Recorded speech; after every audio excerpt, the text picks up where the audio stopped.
nga wala nagapamunga ginakuha niya, kag ang tagsaka nagapamunga ginatinuan niya, agud nga magapamunga sing madamo pa. John chapter 15. John chapter 15 ang gintawa, ang ginbasa. Chapter 15. Sige, brad pala yun. verse 3. Kamo matinlo na bangod sa pulong nga akon na pamulong sa inyo. Amen. Chapter 4. Verse 4. Magapabilin kamo sa akon kag ako sa inyo. Subo nga ang sa nga hindi makapamunga sa iya kagalingon kung wala nagaangot sa akon puno. Amo man kamo kung hindi kamo magapabilin sa akon. Ako amo ang puno sang upas. Kamo ang sanga. Ang nagapabilin sa akon kag ako sa iya, siya amo ang nagapamunga sing madamo. Kay luwa sa akon wala mamo sing mahimo. Amen. Kung ang tao wala nagapabilin sa akon, ginabilak siya subong sang sanga kag nagakalaya, kag ang mga sanga ginatipon ginadapong sa kalayo kag nagakasunod. Kung magapabilin kamo sa akon kag ang akon mga pulong magapabilin sa inyo, pangayo kamo sing bisan anong buot ninyo kag himuon ini sa inyo. Paagi sini ginahimaya ang akon amay ang magapamunga kamo sing madamo kag sa amo magapamatuod nga kamo ang gitutunan ko.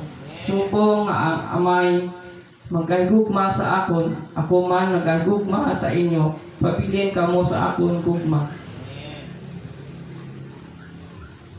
Kung magbantay kamo sang akon mga sugo, magapabilin kamo sa akon gugma. Subo ang nga ako magabantay sa mga sugo sang akon amay, kag nagapabilin sa iya gugma. Ining mga butang nagapamulong ko sa inyo, agod nga ang akon kalipay manginyara sa inyo, kag ang inyo kalipay mabugos.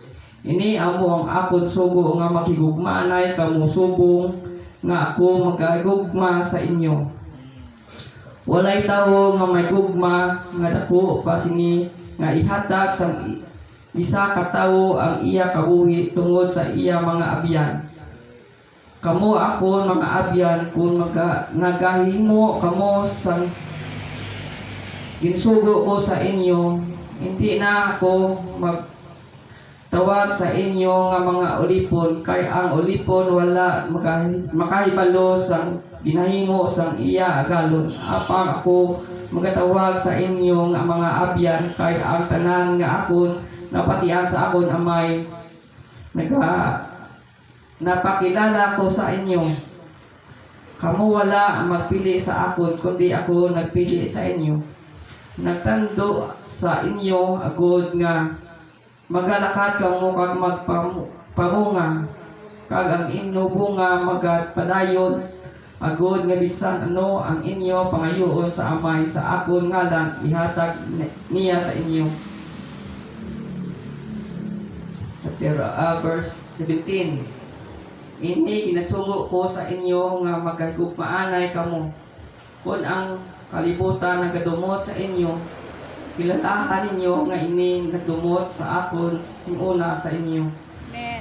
Kung kamo iya sang kalibutan, ang kalibutan magahigugma sang iya kaagalingon, apang pangud nga kamo hindi iya sang kalibutan, kundi ginpili ko kamo gikan sa kalibutan.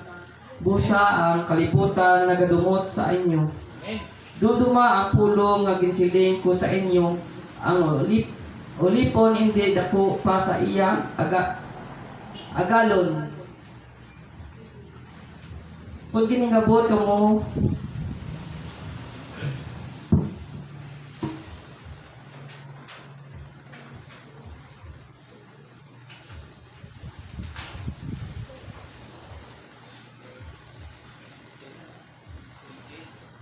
Page 20. Sa ila diha lang. Verse 20. dumduma ang pulong nga ginsiling ko sa inyo, ang ulipon hindi dako pa sa iya agalon kung hingabot nila ako hingabot doon manila kamo kung batayan nila ang akon pulong batayan nila ang inyo man apang tanan inihimuon nila sa inyo bangod sa akon ngalan kay wala sila makakilala sa nagpadala sa akon kung ako wala magkarika magpamulong sa ila wala sila kuntani sing sala apang karon wala sila sing malipad sa ila sala ang nagadumot sa akon amay man ang wala kung wala ko makahimo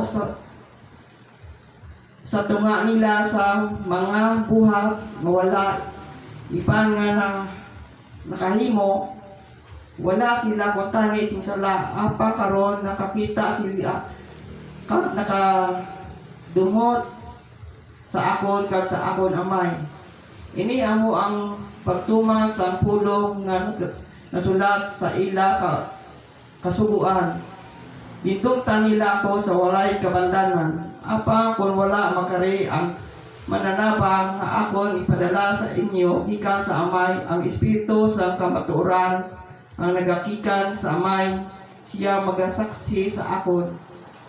Kagamuman magasaksi bangod nga nagikaupod ko kamo kutob sa gitsuguran. Amen.